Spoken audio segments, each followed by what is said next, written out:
Mari kita sekarang bayangkan nih, kita sedang duduk di kafe kawasan Lembang. Kita lagi menikmati udara yang sejuk, pemandangan yang hijau, dan suasana yang tenang tentunya. Tapi sebenarnya tanpa kita sadari nih, tepat di bawah tanah yang kita pijak, ada retakan yang sangat panjang nih. Panjangnya sampai 29 sampai 30 kilometer loh. Yang terus menyimpan sesuatu energi yang besar nih. Ya, pasti kalau orang Bandung pasti tahu nih, sesar Lembang. Patahan aktif yang bisa memicu gempa besar di wilayah padat penduduk Bandung Raya. Tapi ya sebenarnya seberapa bahaya sih ya si sesar ini dan apa yang bisa kita lakukan untuk menghadapinya gitu.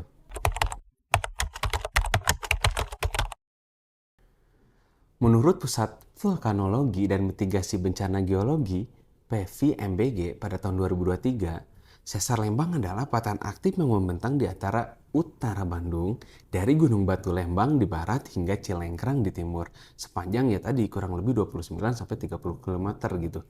Sesar ini termasuk jenis sesar geser mendatar dengan sedikit komponen naik. Artinya ada dua blok batuan bergeser secara horizontal dengan sedikit pergerakan vertikal, mirip dua dinding yang saling bergesekan di bawah tekanan yang luar biasa.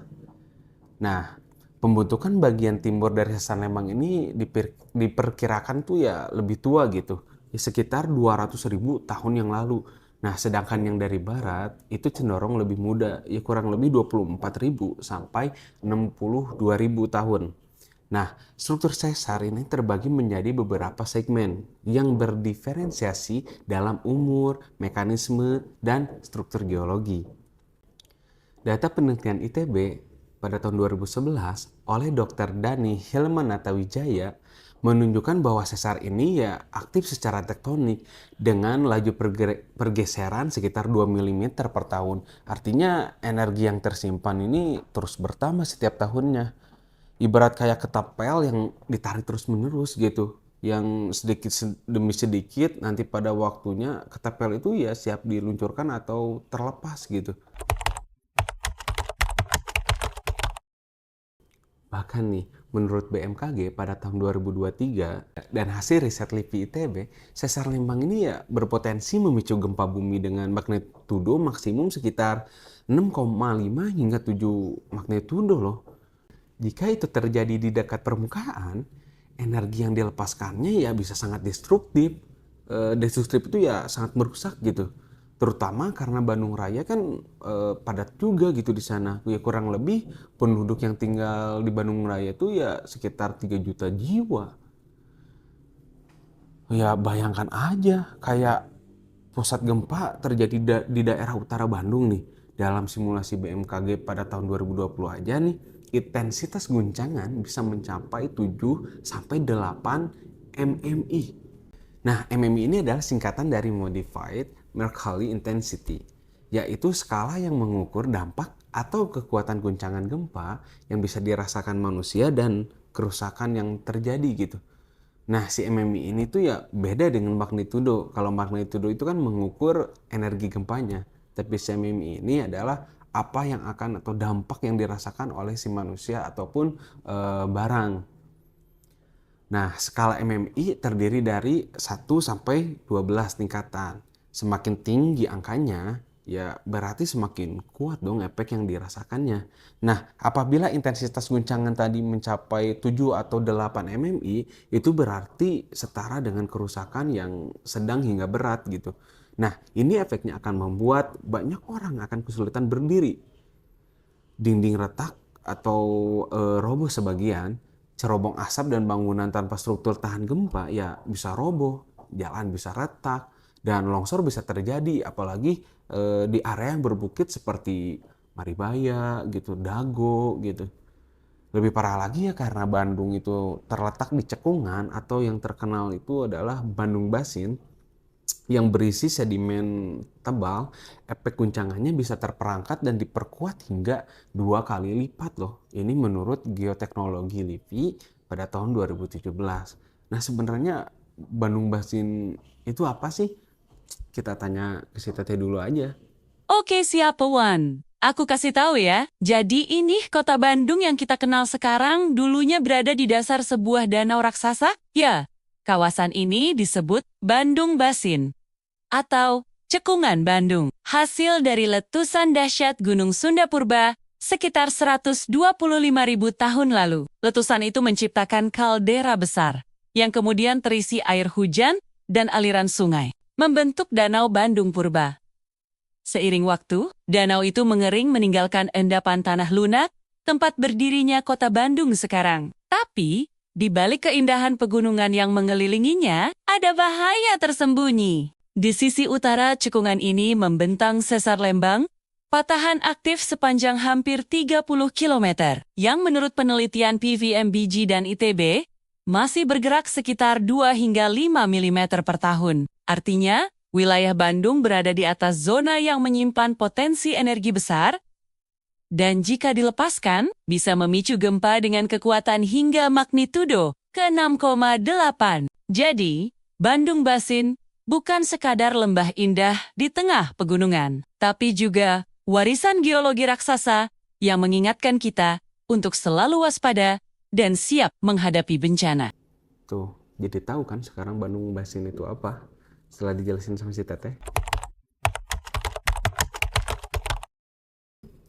Jejak pergerakan sesar Lembang ya terrekam dalam lapisan tanah gitu.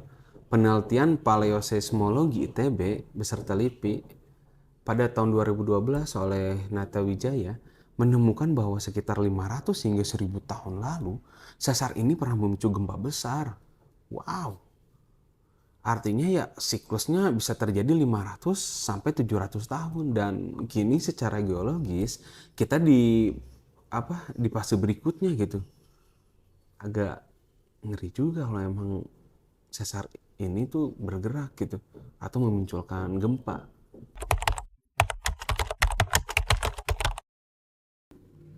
Meskipun potensi ancamannya besar, kita bisa mengurangi resikonya. Beberapa langkah nyata sudah dilakukan gitu. Pemetaan zona rawan oleh PVMBG dan BMKG hasilnya digunakan untuk revisi tata ruang Bandung nih, agar pembangunan tidak berada tepat di atas jalur sesar. Nah, yang kedua, simulasi gempa dan edukasi publik dilakukan secara berkala di sekolah-sekolah, terutama di Lembang, Cimahi, dan Dago Pakar nih oleh BPBD Jawa Barat dan ITB Disaster Awareness Center. Lalu nih, bangunan baru ya sekarang wajib menerapkan standar tahan gempa berdasarkan nih SNI 1726/2019, yaitu desain struktur yang bisa menahan percepatan tanah sesuai wilayah rawan.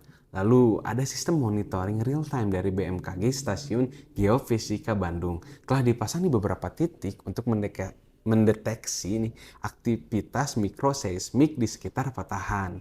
Ya, tapi sebenarnya mitigasi terbesar itu ya justru datang dari masyarakat. Mitigasi kan bukan hanya mengendalikan apa yang bisa kita bangun gitu, tetapi juga apa yang bisa kita pelajari, rencanakan, dan juga latih. Semakin banyak elemen yang siap, semakin kecil nih kerugian jika gempa besar itu terjadi. Jadi kita perlu tahu nih, di mana posisi kita terhadap sesar.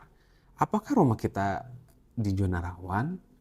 Apakah sudah tahu jalur evakuasi jika gempa itu terjadi? Kita sih ya berdoa semoga tidak pernah ya terjadi dan dijauhkan dari mara bahaya. Namun sekali lagi persiapan untuk di saat darurat itu sangat penting supaya setidaknya meminimalisir kerugian yang sangat besar. Ya sebagai orang awam ya saya melihat bahwa ancaman sesar Lembang ya sering dianggap jauh karena ya tak terlihat gitu. Tapi ancaman terbesar dari bencana bukanlah gempanya, melainkan ketidaksiapan manusia menghadapinya. Jika gempa besar terjadi hari ini, kemungkinan besar kerusakan terparah ya bukan karena energi gempanya saja, tapi karena bangunan yang rapuh dan respon yang lambat. Bayangkan aja, dengan laju geser 2 mm per tahun, energi tektonik yang tersimpan selama 700 tahun setara dengan ratusan ton TNT. Ya gak kebayang gitu. 1 tahun TNT saja, atau anggaplah 2 TNT aja ledakannya sudah cukup besar, apalagi ini ratusan ribu ton TNT. Ya, tapi sisi lain ya kita tidak perlu panik.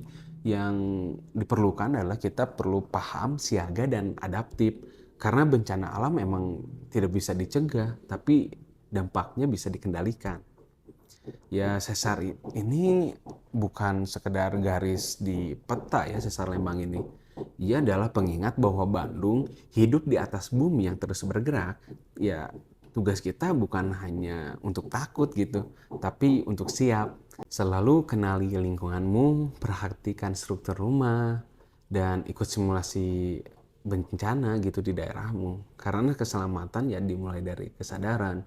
Kalau kita tidak paham atau kita tidak tahu atau bahkan kita tidak siap, bahkan jalur evakuasi pun kita tidak tahu, ya bagaimana kita siap menghadapinya gitu kalau emang amit-amit itu terjadi gitu. Terima kasih sudah menonton video ini, semoga video ini bermanfaat. Sampai jumpa di video berikutnya.